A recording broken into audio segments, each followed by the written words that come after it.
Algebra के 2 chapters, एक तो कॉम्प्लेक्स नंबर कुछ बैच में हो गया और कुछ में रह गया, और P and C, permutation and combination, ये 2 चैप्टर पे अपन बस फोकस करेंगे और उसके बाद अपना 12th का पोर्शन अपन शुरू करेंगे। तो अब इसमें बात ऐसी है कि जो इवनिंग का स्लॉट है 5 to 6, उसमें कॉम्प्लेक्स नंबर शुरू करेंगे, और जो अभी का स्लॉट है आपका 8 to 9:15, 8 से लेकर 9:15 तक, ठीक है। कुछ दिनों से 8 बजे क्लास शुरू नहीं हो पा रहा है, तो मतलब कई सारे इश्यूज हैं, उस कारण से मैं प्रॉपर टाइम पे शुरू नहीं कर पा रहा हूँ, लेकिन बहुत जल्दी 8 बजे शुरू हो जाएगा आपका बैच। तो मॉर्निंग जो स्लॉट है उसमें हम P and C, permutation and combination शुरू करेंगे, और इवनिंग का जो स्लॉट है उसमें हम उन बच्चों को ज्वाइन करना है जिनका नहीं हुआ। जिनका हो गया है वो बराबर मैं वीडियो ग्रुप में डालता हूँ, आप देखते रहें, आपका जहाँ तक कंप्लीट है वहां तक आप फॉलो करें, और जहां से फिर आपका जो पोर्शन छूटा था, ठीक है, बहुत 1-2 लेक्चर का पोर्शन आपका छूटा है, तो वो 2 लेक्चर का पोर्शन मैं लास्ट में आपको कंप्लीट कराऊंगा, और वो मॉर्निंग सर। मॉर्निंग वो कंप्लीट होते ही अपना सिलेबस कंप्लीट होता है। तो इस तरीके से दोनों पैरेलली लेते हुए आगे आने वाले 10 से 15 दिन में अपन ये सिलेबस को खत्म कर देंगे। तो इसमें आपको अभी कुछ और आपके मन में है तो आप कह दीजिए, और फिर मैं आज आपको पी एंड सी का, परम्यूटेशन एंड कॉम्बिनेशन का इंट्रोडक्शन से क्लास अपना शुरू करेंगे। परम्यूटेशन एंड कॉम्बिनेशन, क्रमचय और संचय हिंदी में बोलते हैं, और कॉम्प्लेक्स नंबर, सम्मिश्र संख्या, ये अपन इवनिंग बैच में स्लॉट 5 to 6 में। टाइम को लेके आपको कोई इशू है तो आप बताइएगा, ठीक है, और थोड़ा सा मैनेज करिए चीज़ों को, क्योंकि बाहर आपने जाना नहीं। और इवनिंग बैच में जैसे मैं बाइनोमियल थ्योरम पढ़ाया, पहले 19-20 बच्चा आता था जिनका छूटा था, तो 5-6 बच्चे आए। इसमें लॉस आप अपना कर रहे हो, क्योंकि बाद में वीडियो देखना और क्लास एट अ टाइम समझना, दोनों में बहुत फर्क आता है। ये आपने भी महसूस कर लिया होगा ऑनलाइन क्लासेस में। वैष्णव वो लोग क्या बोल रहे हैं?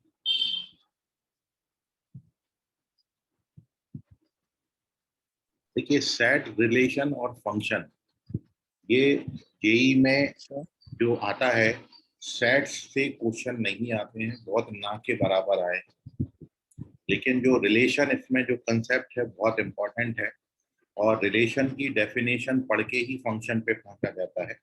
और क्लास 12th में जो आपने कैलकुलस पढ़नी है, क्लास 12th का जो सिलेबस हम शुरू करेंगे वो रिलेशन फंक्शन से ही शुरू किया जाता है।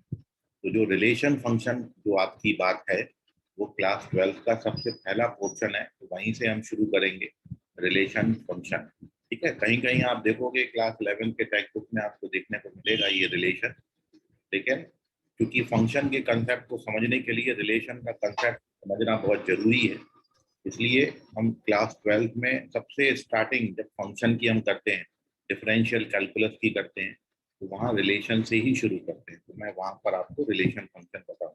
कोई भी चीज़ नहीं है जो जेई एग्जाम के पहले आपकी खत्म ना हो, तब मैं खत्म कर दूंगा, आप उसके लिए बड़ी के लिए। इसका कॉम्प्लेक्स नंबर हो गया है वो भी ज्वाइन कर सकते हैं, हम कर सकते हैं, जिनका नहीं हुआ वो भी कर सकते हैं, जिनको रिक्वायरमेंट है रिवाइज करने की वो भी कर सकते हैं, ठीक है। मैं केवल उनको फ्री किया हूँ कि बहुत बेसिक चीजें जब मैं शुरू करूंगा, वो आपने यदि करी हुई हैं तो वो आप वीडियो लेक्चर देख के समझ सकते हो, ठीक है। तो it is up to you कि आपने करना है कि नहीं करना है, ठीक है। लेकिन हाँ, जो पोर्शन छूटा है, जब मैं वहां पर पहुंच जाऊँ तब कंपलसरी है, तब आप वहां पर जरूर करिए। अभिषेक यादव अभी क्लियर आ रही है? हाँ कुणाल बोलो। सर इवनिंग बैच का टाइम जल्दी हो सकता है क्या? इवनिंग बैच में बेटा आपका जल्दी के लिए इसलिए नहीं होता क्योंकि ये उसके पहले आपका फिजिक्स का डाउट क्लास चलता है वहां पर, ठीक है? तो दो सर को क्लास लेने पड़ते हैं। सर अब 3 बजे लेके जाओ। 3 बजे देखिए बाकी बच्चों का कंफर्ट होगा तो देखेंगे 3 बजे। एक क्लास अपन वहाँ पे इवनिंग में कितने एकदम बच्चे ठीक आ हो रहे हैं? जाता है कुणाल फिर मेरी बात सुनो। एक इवनिंग में अपन एक बैच आज लगने दो और उसमें फिर अपन कंसल्ट कर लेंगे जो भी बच्चे ज्वाइन होते हैं, फिर मैं वहाँ से क्लियरली पूछ लूंगा कि टाइमिंग को लेके कोई इशू नहीं है, तो वहाँ पर अपन टाइम एडजस्ट कर लेंगे, ठीक है? Okay sir. अब देखो अंशु का कहना ये है कि नहीं सर वही टाइम ठीक है, तो एक बार इवनिंग बैच में आने दो बच्चों को, अपन वहीं एक बार डिस्कशन कर लेंगे। खामखा अपना डिस्कशन यहाँ बढ़ेगा, क्लास वैसे ही जाया हो जाएगी, तो इसलिए अपन तो वहीं रोक रहे हैं। नमन माइक म्यूट करो, कुछ बोलना चाह रहे हो? नहीं तो माइक म्यूट करो अपना। अभिषेक यादव अभी आवाज बराबर आ रहा है आपको? Yes sir. हर्ष मेश्राम का भी 4 के पहले 5 के पहले नहीं जम रहा है, बोलना है उनका। लेकिन हर्ष तुम क्लास तो करते नहीं हो।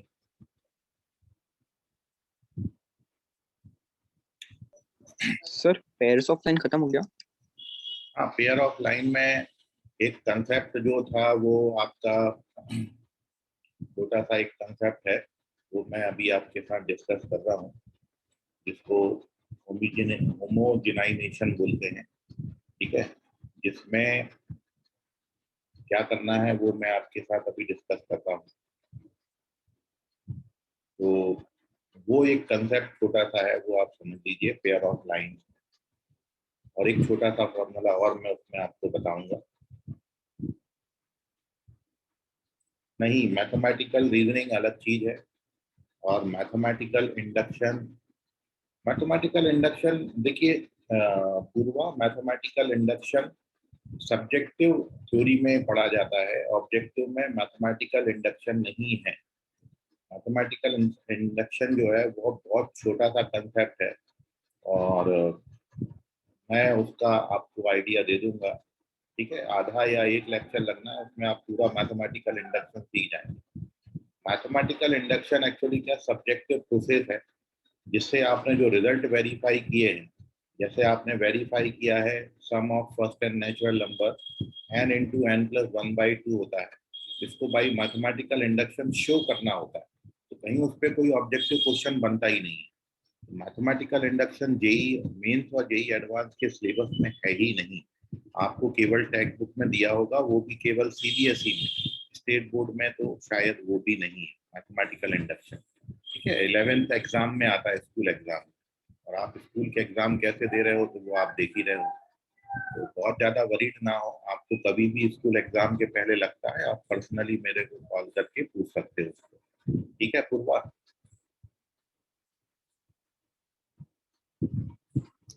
ओके,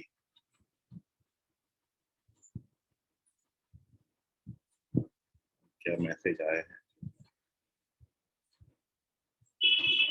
देखिए कॉलेज पेपर के बच्चों ने, बहुत सारे बच्चों ने डाउट पूछे हैं और मैंने ग्रुप में उनको शेयर भी किया है, तो आप पर्सनली मेरे को जो डाउट है आपके कॉलेज पेपर का वो मेरे को भेज देना, मैं आपको उसका सोल्यूशन भेज दूंगा, ठीक है? बहुत सारे बच्चों ने, 5-7 बच्चों ने जो है मेरे को कॉलेज पेपर के डाउट पूछे, मैंने उनको सॉल्व करके सबमिट किया है, आप लोग पूछ सकते हो उसको बिंदास।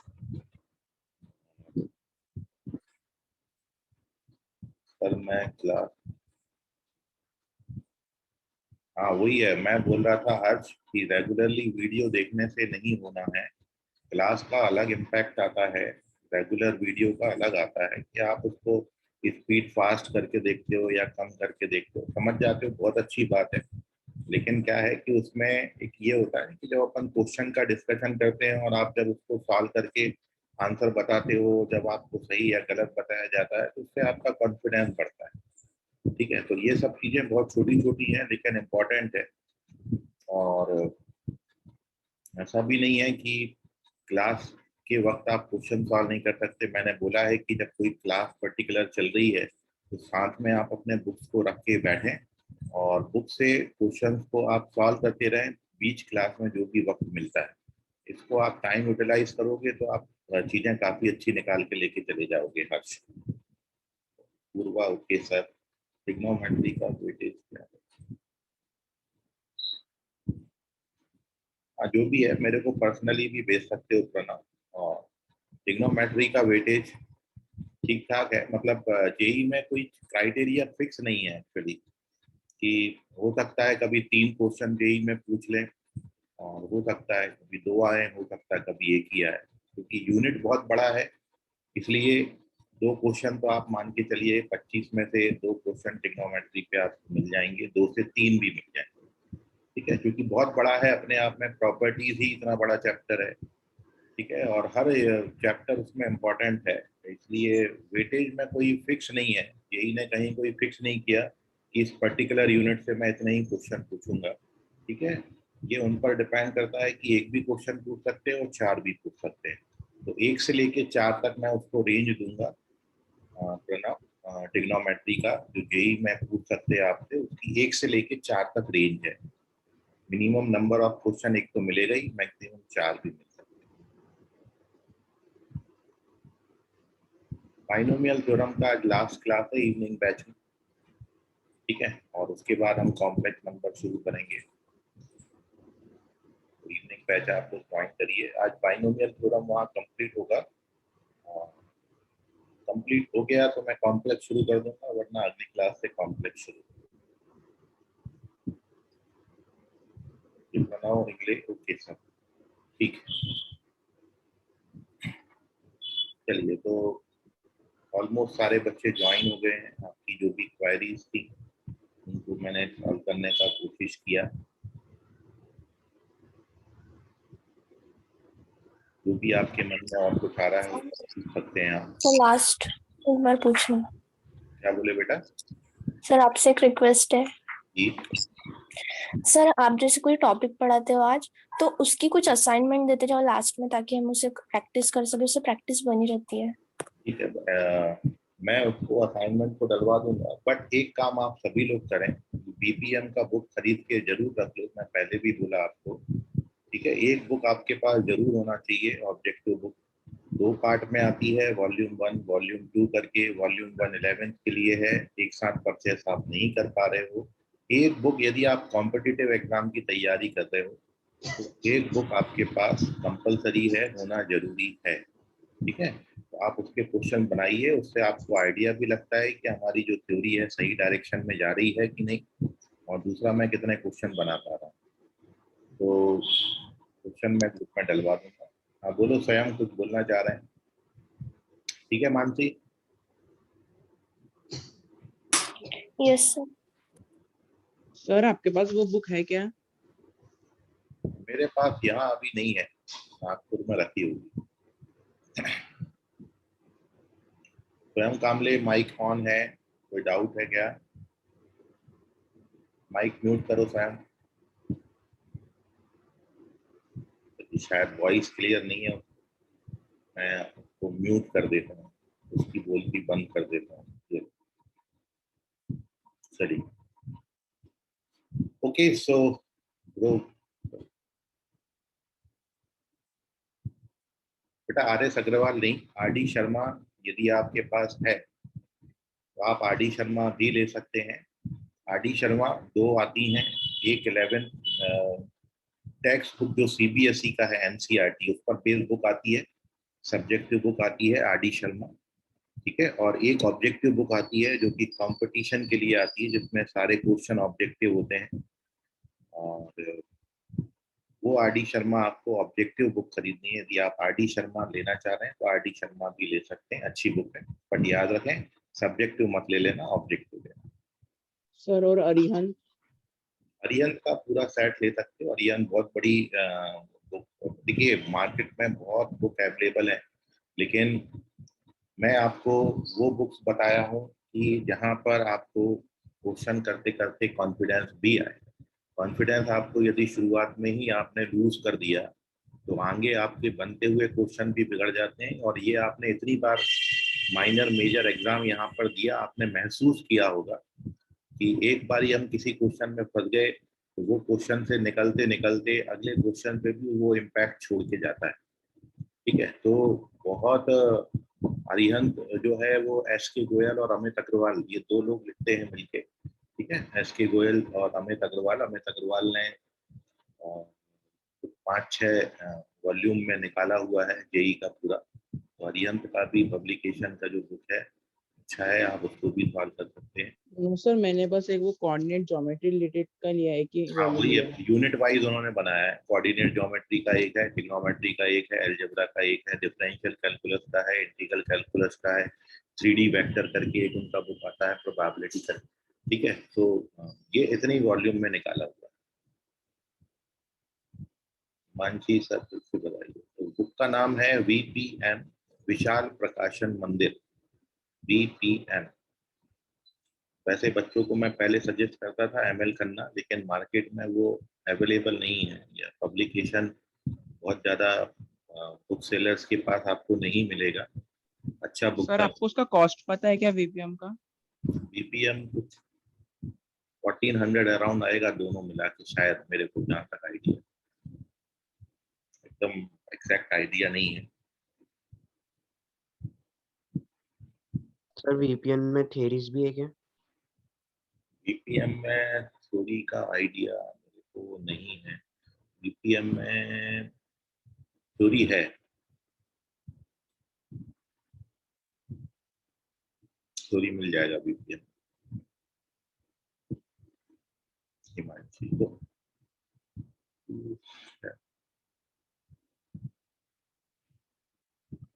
तो उसका देखिए, किसी बच्चे से आप परचेस कर रहे हैं कोई फर्क नहीं पड़ता। आप रिवाइज एडिशन ले रहे हैं या दूसरी बुक ले रहे हैं, तो इनका कोई फर्क नहीं पड़ता है, बुक्स वही रहती हैं। कभी कभी जब बुक्स अपडेट करते हैं तो उसमें एडिशन ही किया जाता है, डिलीट नहीं किए जाती हैं चीज़ें। ठीक है, तो पुरानी बुक्स में जो चीज़ें अवेलेबल हैं वो आपको नई बुक्स में सारी मिलेंगी ही मिलेंगी। इसलिए बहुत ज़्यादा पुराना बुक मत लीजिएगा, 2 4 5 साल पुराना है तो चल जाएगा, आप उसको परचेस कर सकते हैं। सर हाँ, बिल्कुल चलेगा, दौड़ेगा ये, और ऐसा तो होना ही चाहिए। थ्योरी मैं बताऊं, आप बुक्स कहीं और से लो और उससे क्वेश्चन आप बना ले रहे हो, तो बिल्कुल चलेगा।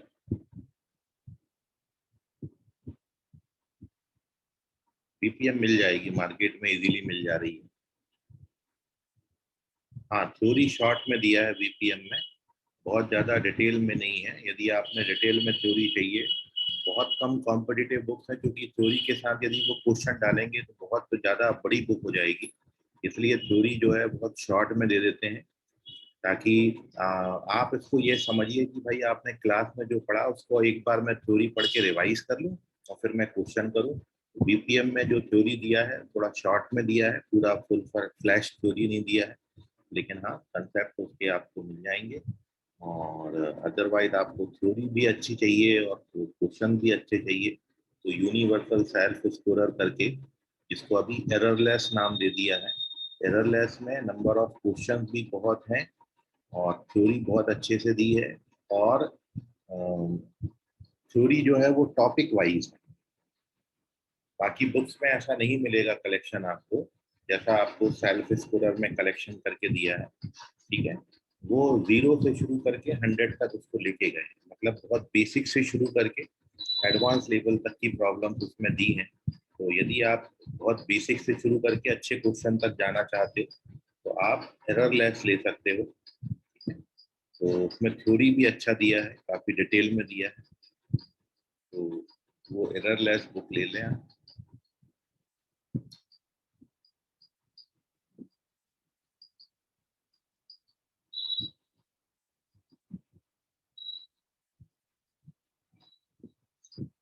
देखिए, सब बच्चे VPM से कर रहे हैं तो आप BPM ले सकते हैं।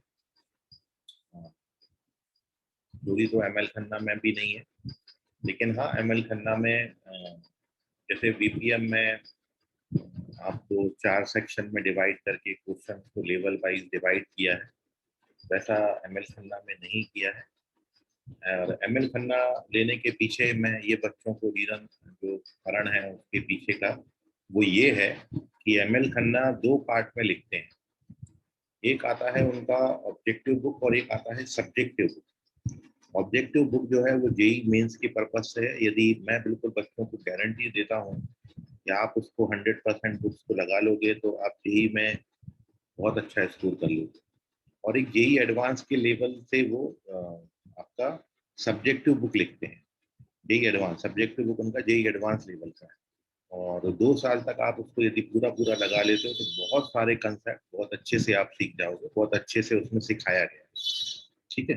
तो विद थ्योरी दिया गया है, इसलिए एमएल खन्ना मैं सजेस्ट करता हूँ। तो एमएल खन्ना अच्छा बुक है, आप ले सकते हैं। ये सिंगेज का बुक भी बहुत अच्छा है, सिंगेज भी रख सकते हैं। मैं वो बोल रहा हूँ मार्केट में हर साल बहुत पब्लिकेशन आते हैं और बहुत तरीके के बुक्स निकालते हैं। और सिंगेज की बुक भी आप ले सकते हो। तो ये जो यदि 5-7 बुक पे हम नाम लें तो 5-7 बुक के नामों में ये बुक्स आ जाती हैं। लगभग हर ही सब्जेक्ट में ये अच्छा लिखते हैं। संगेज का हो गया, हरिहंत का हो गया। सर ये वीपीएम मार्केट में इजीली मिल जाएंगी ना? हाँ, जो मार्केट में इजीली मिल रही है मैं उन्हीं का नाम आपको बता रहा हूँ। एमएल खन्ना नहीं मिलती इसलिए मैंने उसको बताया नहीं। बुक्स बहुत अवेलेबल हैं, लेकिन ऐसा नहीं हो कि मैं बहुत बच्चों को सुना हूँ कि पापा से कह के उन्होंने बुक्स मंगवा लिए और पूरा बुक सेल्फ भर लिया और फिर अगले साल उसको 2 साल बाद किसी को उन्होंने उठा के दे दिया। बस इसके लिए यदि बुक परचेस करना है तो गलत है, ऐसा मत करो, है ना। तो लो तो उसको सॉल्व जरूर करो। हर पेज पे कोई ना कोई आपका साइन होना चाहिए कि मैं उस पेज को पढ़ के निकला। देखिए, जिसमें सब हो ऐसा कोई बुक तो एररलेस है, जिसमें थ्योरी बहुत अच्छे से दिया है और जिसमें क्वेश्चन को 0 लेवल से शुरू करके 100 लेवल तक पहुंचाया गया है। इसलिए यदि आप थ्योरी भी चाहिए और आपको यदि क्वेश्चन भी चाहिए और क्वेश्चन का लेवल भी आपको ऐसा चाहिए कि जो आपको टॉपिक वाइज मिल जाए, बहुत अच्छे से डिजाइन यदि बुक है तो एररलेस है। थ्योरी की यदि बात करें तो थ्योरी आपको बहुत रेयर बुक में मिलेगा। जो अच्छी बुक्स हैं जो कॉम्पिटिटिव के लिए लिखी गई हैं, जो सजेस्ट करते हैं जनरली, उसमें थ्योरी नहीं दिया जाता है, सीधा क्वेश्चन से शुरू कर देते हैं। तो एररलेस यदि आपको थ्योरी और क्वेश्चन दोनों चाहिए तो आप एररलेस ले लीजिए। आरडी शर्मा में भी आपको थ्योरी और क्वेश्चन मिल जाएंगे। और बाकी बीपीएम में शॉर्ट में थ्योरी दिया है, क्वेश्चन के कलेक्शन अच्छे हैं। बीपीएम और एमएल खन्ना में क्वेश्चन आपको दिए हैं, तो एमएल खन्ना भी। अरिहंत के पब्लिकेशन है, उनमें भी थ्योरी आपको मिल जाएगा।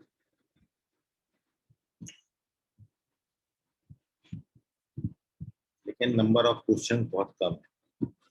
कि आप क्वेश्चन का अच्छा प्रैक्टिस करना चाहते हैं, इसके लिए मैं बुक सजेस्ट कर रहा हूँ। जब आप 2 साल पढ़ लेंगे तो फिर बहुत बुक्स हैं एडवांस लेवल तक के लिए। लेकिन याद रखें, पहले मेंस निकलना जरूरी है। मेंस नहीं निकला तो एडवांस में आपको बैठने भी नहीं दिया जाए। ये मेंस बहुत अच्छे से आपने निकालना है। कम से कम अपना एनआईटी का सीट तो कंफर्म कर लेना अपन ने, फिर अपन आईआईटी का सीट भी कंफर्म करेंगे। फिर बुक लिस्ट, हाँ वही सर मैं बस बोल रहा मुझे हूँ। एक बात समझ नहीं आती। सर ये एडवांस का सिलेबस भी सेम है ना मेन जितना? हाँ, ये मेन एडवांस का अलग रहता है? एडवांस का सिलेबस सेम रहता है लेकिन डेप्थ अलग रहती है। मतलब वहाँ बहुत डेप्थ में जाके आपको क्वेश्चन पूछते हैं। मेंस में कई बार ये हो सकता है कि 2 या 3 क्वेश्चन हो सकते हैं जो आपको टेक्स्ट बुक से या आपने जो बुक्स रेफर की हैं उन बुक से मिल जाए। लेकिन एडवांस के क्वेश्चन कहीं आपको मिलेंगे नहीं देखने को, क्योंकि वो उसी समय बनाए जाते हैं जब पेपर उनको देना होता है। तो इसलिए एडवांस में आपको कंसेप्ट बहुत अच्छे से क्लियर होना चाहिए सब्जेक्ट का, तो आप एडवांस के क्वेश्चन आराम से निकाल सकते हो। लेकिन जेईई मेंस की हम बात करें तो जेईई मेंस में जो आपने कंसेप्ट पढ़ रहे हैं सीधे सीधे कंसेप्ट पर बेस्ड क्वेश्चन पूछ लेते हैं, तो इसलिए सिलेबस सेम है, डेप्थ अलग है। हाँ, सिलेबस में एक चीज और मैथमेटिक्स पॉइंट ऑफ व्यू से देखें तो 3 चैप्टर ऐसे हैं जो कि जेईई मेंस में ही आते हैं, जेईई एडवांस में नहीं उनको जगह दी गई है। और वो है आपके एक तो लॉजिकल रीजनिंग, क्लास 12 में आप पढ़ेंगे। हाइट एंड डिस्टेंस, जो 10th में आप पढ़ते हो वही लेवल का हाइट एंड डिस्टेंस आता है और क्लास केवल जेईई मेंस में। और स्टैटिस्टिक्स, ये 3 चैप्टर जो है वो केवल मेंस में है, एडवांस के लिए।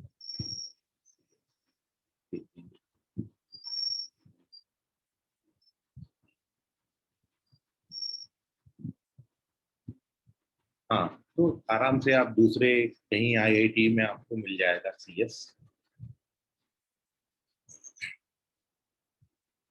कहीं ना कहीं तो मिल ही जाएगा।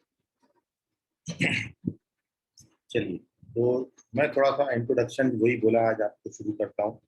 तो chapter name is PNC, permutation and combinations.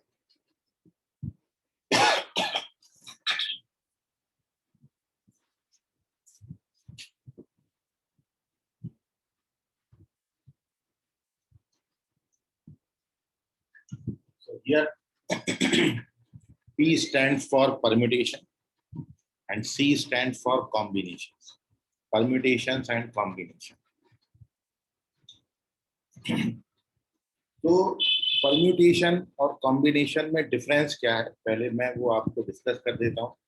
फिर ओवरऑल पहले हम परम्यूटेशन की सारी जानकारियां इकट्ठी करेंगे एंड देन फिर अपन कॉम्बिनेशन पर आएंगे। लेकिन सबसे पहला जब मैं इंट्रोडक्शन की बात कर रहा हूँ तो what is the difference between permutation and combination.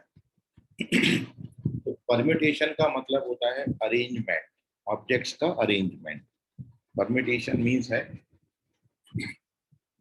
P stands for permutation.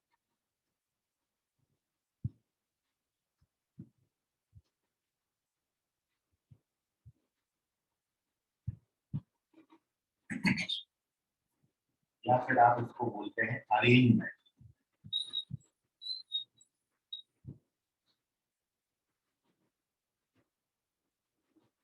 Permutation का मतलब होता है अरेंजमेंट। और सिंबल आप पहले पढ़ के आए हो, मैं इसका सिंबल भी आपको बता देता हूँ कि जैसे मेरे पास सपोज 3 ऑब्जेक्ट्स हैं ए बी सी। 3 ऑब्जेक्ट्स मतलब जैसे 3 बच्चे, मैंने समझ लिया। ओके, हाँ वो बता दूंगा, मैं भूल गया स्टार्टिंग के। ठीक है, वो बता देता है।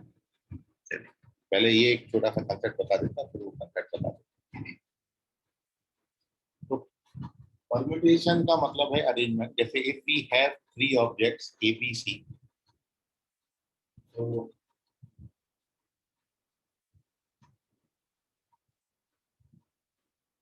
इन 3 ऑब्जेक्ट्स में से मेरे को कोई 2 ऑब्जेक्ट्स को एट अ टाइम अरेंज करना है।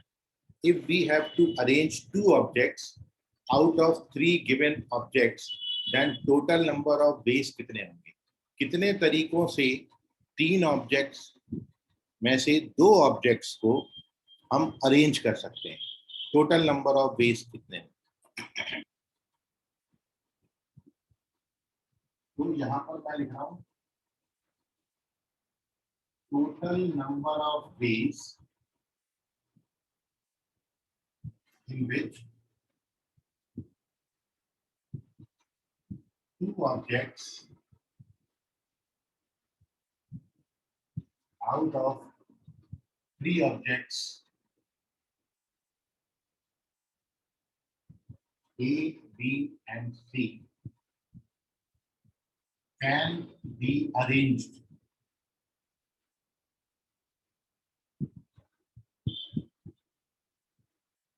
या इसको हम ये भी बोल सकते हैं total number of permutations of 2 objects out of 3 given objects.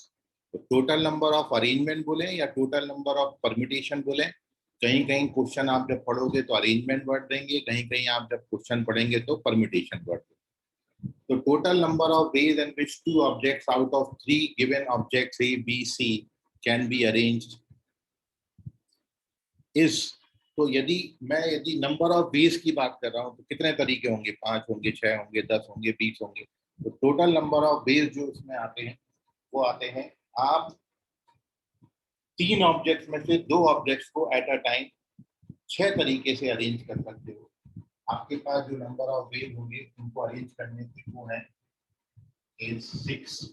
अब ये 6 तरीके आपने कैसे निकाले, तो आपको ऑब्जेक्ट्स दे रखे हैं ये 3, मतलब आप ऐसा समझ लीजिए कि 3 बच्चों में से मेरे पास एक टेबल है, उस टेबल पे केवल 2 ही बच्चे बैठ सकते हैं। तो इन 3 बच्चों में से मेरे को कोई 2 बच्चों को उस टेबल पर बिठाना है, उस टेबल पर बेंच पे बिठाना है मेरे को, 3 में से 2 बच्चों को। तो आपके पास तरीके क्या क्या हो सकते हैं, तो या तो आप ए और बी को बिठा सकते हैं, या फिर आप BC, या फिर आप AC को अरेंज कर सकते हैं। अब जैसे ए और बी बैठा, उनको इंटरचेंज करोगे तो ये डिफरेंट अरेंजमेंट हो जाएगा, BA, CB, AC का C। So these are the 6 arrangement. 3 में से 2 ऑब्जेक्ट्स को एट अ टाइम अरेंज करने के टोटल नंबर ऑफ वेज जो है AB, BC, AC, BA, CB, C, ये 6 तरीके। तो अब जैसे जैसे हम ऑब्जेक्ट्स बढ़ाते जाएंगे, संख्याएं बहुत बड़ी होती जाएंगी, तो हमको इसके लिए कुछ फॉर्मूला देना पड़ेगा।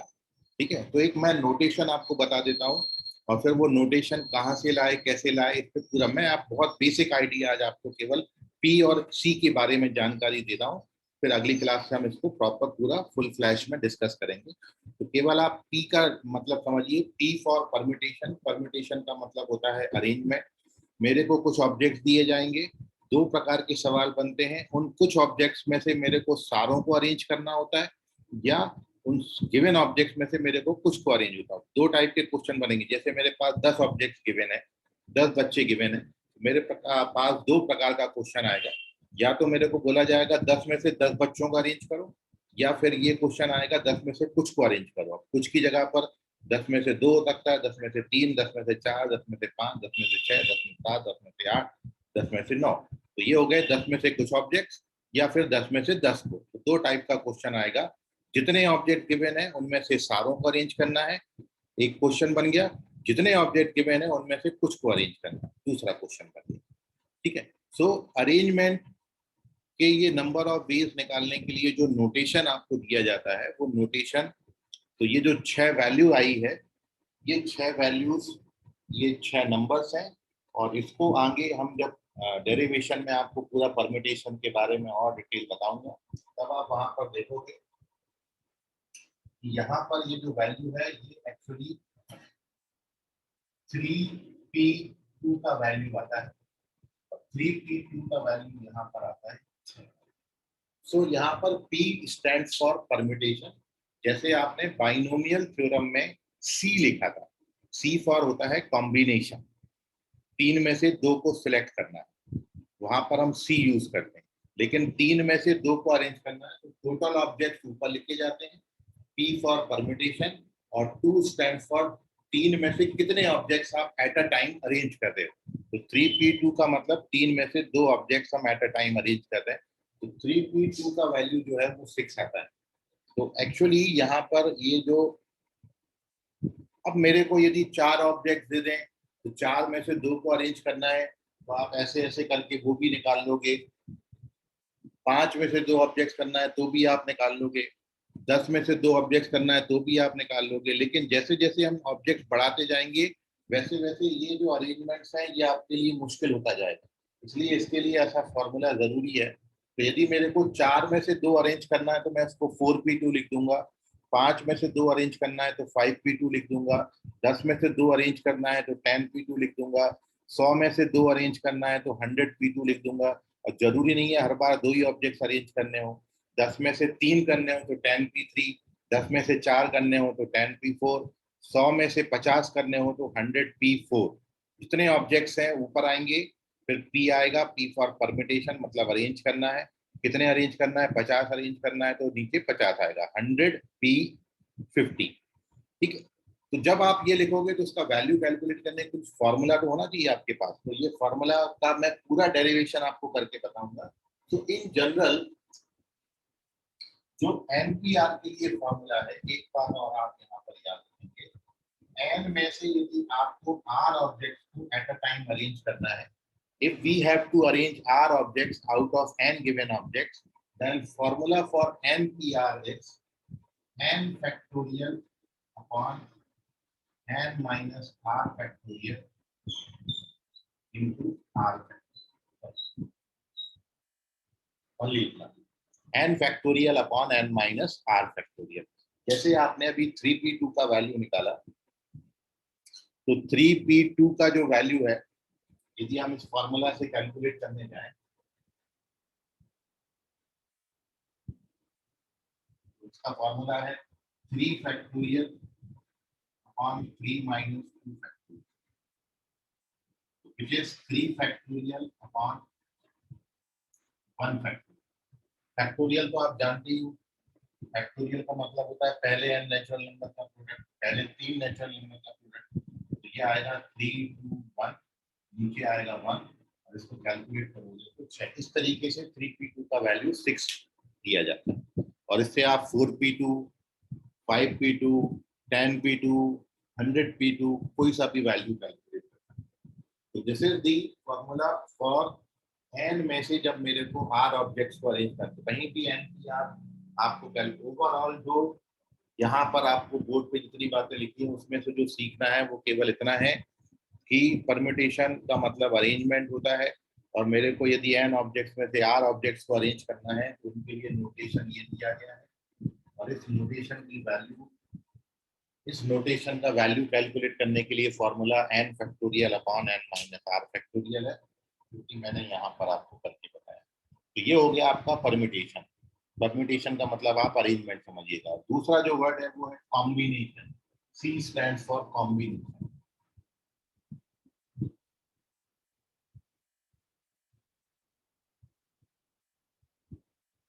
कॉम्बिनेशन बोलते हैं या फिर इसको बोलते हैं सिलेक्शन।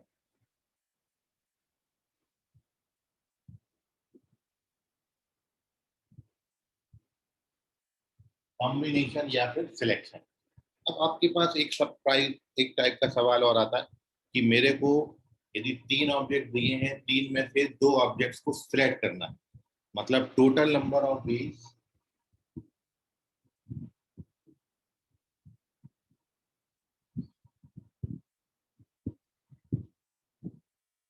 2 objects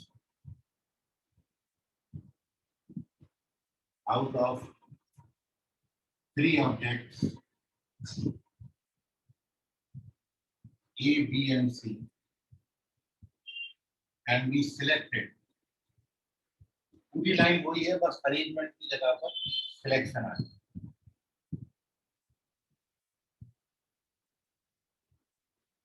इसके लिए नोटेशन हो जाएगा 3C2, 3 में से 2 को सिलेक्ट करना, और 3C2 आप कैलकुलेट करना जानते हैं, ये आपको बताया था।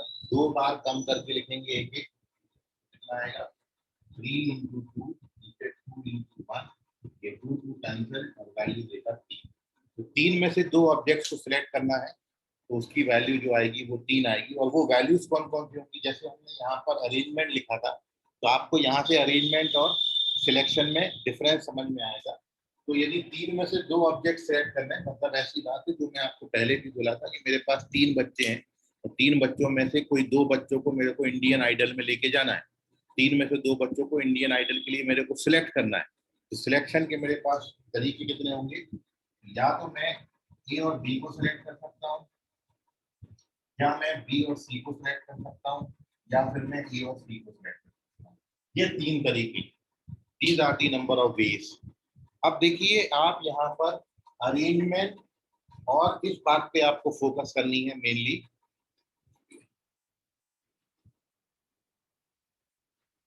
ये नंबर ऑफ अरेंजमेंट है और ये तरीके हैं सिलेक्शन। दोनों में आप देख रहे हो इतनी बातें तो दोनों जगह सेम है, A B B C A C, A B B C A C. तो सिलेक्शन में और अरेंजमेंट में केवल ये फर्क है कि अरेंजमेंट में भी हम पहले क्या करते हैं, 3 में से 2 ऑब्जेक्ट्स को पहले सिलेक्ट कर लेते हैं। अब उनको ये हो गया ए बी, और जब आप ए और बी को इंटरचेंज कर दोगे तो बी ए डिफरेंट अरेंजमेंट हो जाएगा।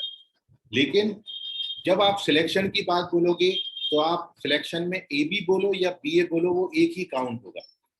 मेरे को 3 में से 2 बच्चों को सिलेक्ट करना है तो मैं बोलूंगा ए और बी, या फिर मैं बोलूँ बी और ए, तो वो एक ही सिलेक्शन काउंट होगा क्योंकि आप 2 बच्चों को सिलेक्ट कर रहे हो। लेकिन जब 3 में से 2 बच्चों को अरेंज करने को बोला जाएगा तो A B and B A are the different arrangement. तो अरेंजमेंट के केस में, परम्यूटेशन के केस में A B and B A are the different quantities, but in case of selection और in case of combination A B and B A are the same. ये दोनों same count होंगे, A B और B ए को अलग अलग नहीं बोलोगे, ठीक है। सो ये बेसिक डिफरेंस है सिलेक्शन में और अरेंजमेंट में। So total number of selection, और ये आपको चीज याद रखनी है, 3C2, 3 में से 2 ऑब्जेक्ट्स को सिलेक्ट करना है। C फॉर कॉम्बिनेशन, कॉम्बिनेशन का मतलब सिलेक्शन। 3 में से 2 ऑब्जेक्ट्स को अरेंज करना है, P फॉर परम्यूटेशन। तो यहाँ पर NCR के लिए फॉर्मूला आपको मैं पहले बता चुका हूँ, तो आप दोनों में देखोगे डिफरेंस कितना आता है NCR और NPR के फॉर्मूला में। NCR का जो फॉर्मूला है, it is n factorial upon n minus r factorial into r factorial. This is the formula for NCR। ये आपको फॉर्मूला मैं पहले भी बताया, लेकिन इसका पूरा डेरिवेशन अपन आगे अभी देखेंगे। तो दोनों में आप डिफरेंस ये देख रहे हो कि मैं यदि NCR और NPR में यदि रिलेशन बनाने निकलूं तो आप ये देखोगे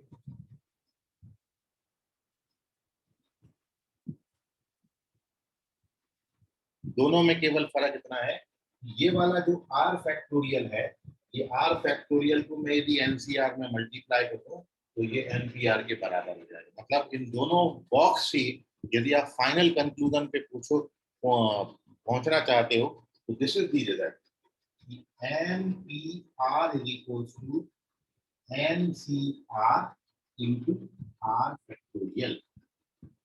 This is the relation between NCR and NPR. जब मेरे को n में से r ऑब्जेक्ट्स को अरेंज करना है तो आप क्या करो, n में से r ऑब्जेक्ट्स को पहले सिलेक्ट कर लो और फिर उन r ऑब्जेक्ट्स को आप अरेंज कर दो आपस में।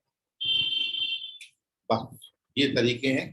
तो यहाँ पर भी वही है, जैसे मेरे को 3 में से 2 ऑब्जेक्ट्स को अरेंज करना था तो पहले मैंने क्या किया, 3 में से 2 ऑब्जेक्ट्स को सिलेक्ट कर लिया, तो ये नंबर ऑफ सिलेक्शन हो गए। और अब इन सिलेक्टेड ऑब्जेक्ट्स को मैंने अरेंज कर दिया, तो एक अरेंजमेंट तो यही हो गया ए बी, और इसका डिफरेंट अरेंजमेंट क्या हो जाएगा बी ए, इसलिए ये चीज डबल हो जाएगी। तो कहने का मतलब नंबर ऑफ परम्यूटेशन मतलब नंबर ऑफ अरेंजमेंट्स ज्यादा होते हैं, जबकि नंबर ऑफ सिलेक्शन मतलब नंबर ऑफ कॉम्बिनेशन कम होंगे। सिलेक्शन आप कम तरीकों से कर सकते हो, अरेंजमेंट उससे ज्यादा तरीकों से होगा, हमेशा ही ऐसा होगा, ठीक है। So this is the basic difference between P and C, permutation and combination. Permutation मतलब अरेंजमेंट, कॉम्बिनेशन मतलब सिलेक्शन। नोटेशन NPR, परम्यूटेशन के लिए P लिखते हैं, कॉम्बिनेशन के लिए NCR लिखते हैं, and this is the relation between NCR and NPR। इतनी बात में आपको कोई डाउट है तो आप पूछ लीजिए। So this is the introductory part of NCR and NPR, मतलब P एंड C मतलब परम्यूटेशन एंड कॉम्बिनेशन। आपका कोई सवाल है, आपकी कोई क्वेरी है इतनी बात पर, तो आप पूछ सकते हैं।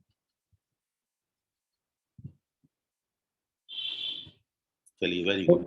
जैसे अगर दो नंबर है तब क्या बोले बेटा? सर जैसे अगर 2 सेम नंबर है तब भी अपन अरेंजमेंट में अलग अलग करेंगे उनको? नहीं, वो मैं आपको फिर बताऊंगा कि वहां पर 2 यदि आइडेंटिकल, जब आपके जो ऑब्जेक्ट्स हैं, देखिए एक तो ये हमारे पास कुछ बॉल्स हैं, अब बॉल्स डिफरेंट कलर की हैं कि सेम कलर की हैं, ये क्वेश्चन में मेंशन किया जाता है। जब सेम कलर की, सेम शेप और साइज की हो जाएंगी तो they are called the identical ball. और जब आइडेंटिकल बॉल्स होंगी तब उनको सिलेक्ट करने का तरीका एक ही होता है हमेशा।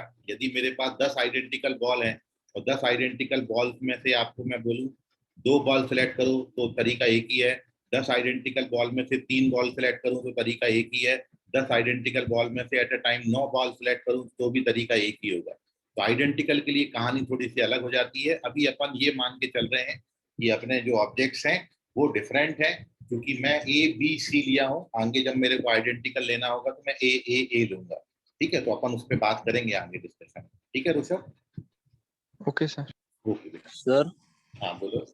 सर जैसे फैक्टोरियल सॉल्व करते हैं तो जो आर की वैल्यू रहती है उतने नंबर्स लेना पड़ता है क्या? हाँ, जैसे आप इसको सॉल्व करते हो तो इसमें जैसे ये है, यहाँ आर का वैल्यू 2 है, तो आपने क्या करना है, जो ऊपर वाला नंबर है उसको एक एक कम करके 2 बार लिखेंगे। तो 3 को एक एक, 3 में से एक एक कम करके 2 बार लिखना है। तो पहले 3 लिखेंगे फिर 2।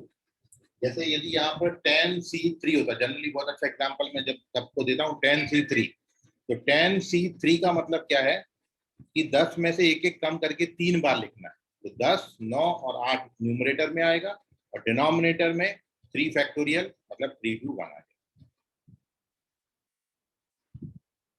और कोई सवाल आपका पूछ लीजिए, छोटा मोटा बड़ा।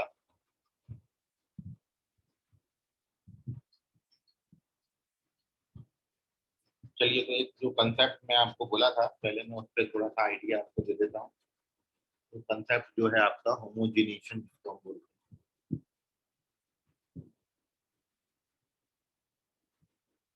तो take the screenshot.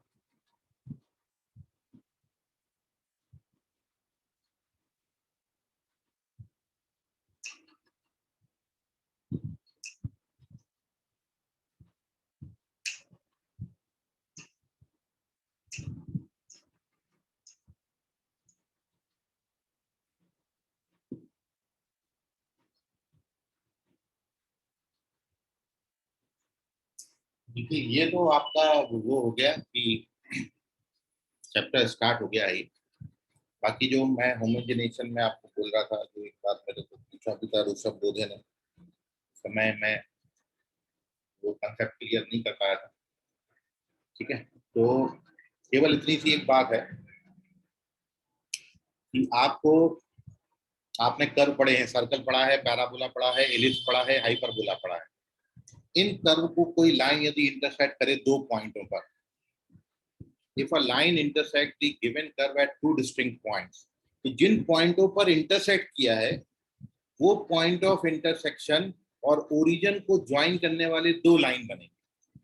2 point of intersection बनेंगे, उनको ओरिजिन से ज्वाइन कर दोगे तो 2 लाइन बनेंगे। वो 2 लाइन का इक्वेशन आपसे पूछा जाता है।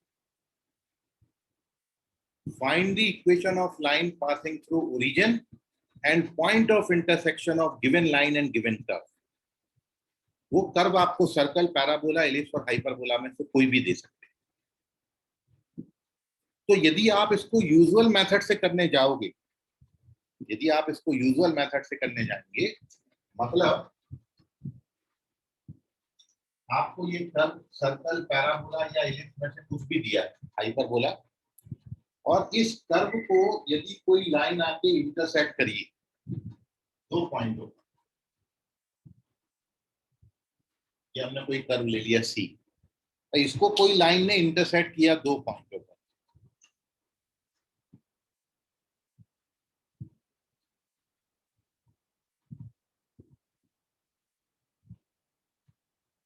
तो अब आपको क्वेश्चन ये पूछा जाता है कि ये पॉइंट ऑफ इंटरसेक्शन पी और क्यू और ओरिजिन को ज्वाइन करने वाले लाइंस के इक्वेशन बताइए। मतलब you have to find these equation. तो बी का इक्वेशन आपको बनाना है, इसे पास करा देना, और वो क्यू का इक्वेशन,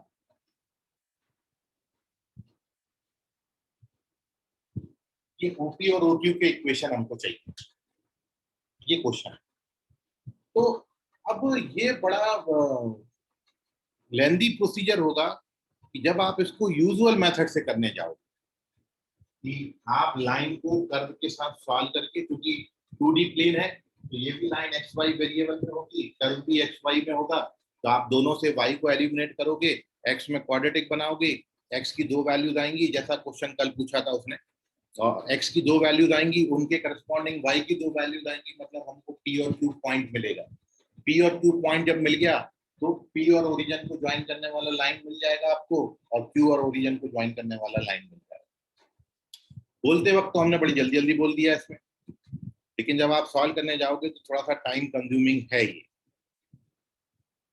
तो इसलिए आपने एक कंसेप्ट पढ़ा था कि जो सेकंड डिग्री होमोजीनियस इक्वेशन होता है ax square 2hxy plus by square, second degree homogeneous equation, this second degree homogeneous equation always represent two straight line passing through origin. और ये भी देख लीजिए आप, ये 2 स्ट्रेट लाइन है पासिंग थ्रू ओरिजिन। और इसलिए हम क्या करते हैं, कंसेप्ट ये है कि आप इस इक्वेशन की हेल्प से इस कर्व की इक्वेशन को सेकंड डिग्री होमोजीनियस इक्वेशन बना दो, क्योंकि once you get second degree homogeneous equation मतलब ax square 2hxy by square, तो वो हमेशा 2 लाइन को रिप्रेजेंट करेगा पासिंग थ्रू ओरिजिन। तो आपको ये 2 लाइन मिल जाएंगी, तो इसमें आप उससे बच जाओगे कि 2 पॉइंट निकाल रहे हो और फिर 2 लाइन निकाल रहे हो। ये है होमोजीनेशन का कंसेप्ट। तो उसमें आपने क्या करना, आप कैसे आप करोगे, तो मैं आपको एक कर्व लिख के बताता हूँ। जैसे मैंने यहाँ पर लाइन की इक्वेशन आपको दे दी, x plus y plus 1 equals to 0, x plus y plus 1 equals to 0, या x प्लस वाई प्लस 2 ले लेता हूँ, सिंपल सा नहीं लेता, x plus y plus 2 equals to 0। मैंने कोई लाइन ले ली और कर्व का इक्वेशन मैंने मान लो ले लिया x square plus y square बराबर 4, सर्कल का इक्वेशन ले लिया, सर्कल और लाइन ले ली। अब ये सर्कल और लाइन को जब आप इंटरसेक्ट करोगे तो जो यूजुअल मेथड है उसमें 2 पॉइंट आप निकालोगे, 2 पॉइंट निकालने के बाद ओरिजिन से ज्वाइन करके 2 लाइन बनाओगे। लेकिन आपको इसमें ये बोला कि आप इस इक्वेशन को होमोजीनियस इक्वेशन बना दो with the help of this equation. अब होमोजीनेशन कैसे करेंगे वो आप समझिए। इसमें केवल कंसेप्ट इतना है कि आप देख रहे हो ये कर्व के इक्वेशन में ये तो सेकंड डिग्री है, ये भी सेकंड डिग्री है। अब हमारे पास एक ही टर्म बची 4, इसको मेरे को सेकंड डिग्री का बनाना है, 2 डिग्री का बनाना है। तो अब उसको लाइन की हेल्प से कैसे सेकंड डिग्री का बनाएंगे, तो आप ये लाइन पकड़िएगा, ये लाइन की equation x plus y plus 2 है, और इसमें आप 2 को ट्रांसफर करिए, x plus y equals to -2, फिर -2 से डिवाइड कर दीजिए, x plus y upon 2 minus sign 1, ये 1 बना लिया। और अब ये जो आपको कर्व की इक्वेशन है, इस कर्व की इक्वेशन को लीजिए, एक्स स्क्वायर, ये तो सेकंड डिग्री के, इनको हाथ नहीं लगाना। अब ये जो राइट हैंड साइड में 4 लिखा है, इस 4 को मैं 4 into 1 का स्क्वायर लिख सकता हूँ, और 1 की वैल्यू मैंने अभी निकाली minus x plus y upon 2।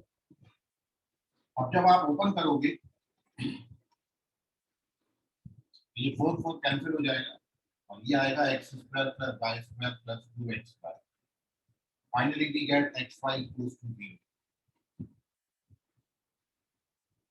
और आप जानते हो xy is equals to 0, ये सेकंड डिग्री होमोजीनियस इक्वेशन है, और ये 2 लाइन को रिप्रेजेंट करना, एक लाइन x बराबर 0 और एक लाइन y बराबर 0। बहुत सिंपल सा एग्जांपल मैंने लिया था, और इस तरीके से ये होमोजीनेशन का कंसेप्ट है। तो आई होप आपको समझ में आया। ठीक है ऋषभ, क्लियर हुआ? हाँ सर। इस पे मैं सर यहाँ पे इस पे मैं 1-2 और कंसेप्ट, 1-2 क्वेश्चन और मैं करूंगा, और एक छोटा सा और कंसेप्ट बचा है वो भी बता दूंगा, फिर अपन पीएनसी अपना कंटिन्यू करेंगे। कुणाल क्या बोल रहे हो? सर इसमें 1 का स्क्वायर क्यों लिया, अपन 1 भी ले सकते थे ना। 1 लोगे तो बेटा लीनियर बनेगा ना। यदि आप केवल 1 लोगे, 1 की जगह पर तो अपन केवल x प्लस वाई लिखेंगे, तो ये सेकंड डिग्री का नहीं, मेरे को सेकंड डिग्री का बनाना था, इसलिए मैंने 1 का स्क्वायर लिया। क्लियर है अभी? हाँ। अब टर्म सेकंड डिग्री मतलब केवल 2 डिग्री का टर्म ही बनना चाहिए। सेकंड डिग्री बनाने के लिए जिनको मैंने, ये मैं बहुत छोटा सा कर्व लिया हूँ।